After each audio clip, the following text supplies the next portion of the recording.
সুন্দর ত্বক আমাদের সকলেরই পছন্দের, কিন্তু নিয়মিত ত্বকের যত্ন না নেওয়ার ফলে আমরা সুন্দর ত্বককে অনায়াসে হারিয়ে ফেলি। আজ তোমাদেরকে দেখাবো কিভাবে তোমরা সে হারানো ত্বককে ফিরে পাবে। হাই ফ্রেন্ডস, আমি মানসী। কেমন আছো তোমরা? আশা করবো সবাই ভালো আছো এবং সুস্থ আছো, আর আগের থেকে নিজের অনেক অনেক বেশি খেয়াল রাখছো। প্যাকটা তৈরি করতে লাগবে 1 চামচ চন্দন গুঁড়ো, 1 চামচ মুলতানি মাটি, আধখানা লেবুর রস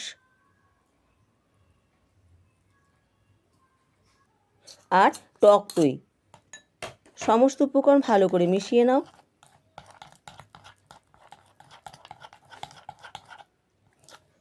নিয়ে এটাকে সারা মুখে এভাবে লাগিয়ে নাও।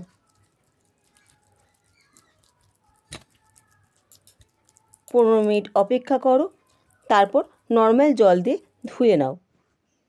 এভাবে সপ্তাহে তোমরা 2 দিন করো, দেখবে ত্বকের উজ্জ্বলতা ফিরে আসবে। ফ্রেন্ডস, যদি ভিডিওটা ভালো লেগে থাকে তাহলে প্লিজ চ্যানেলটিকে সাবস্ক্রাইব করে দিও, ভিডিওতে লাইক এবং শেয়ার করে আমার পাশে থেকো।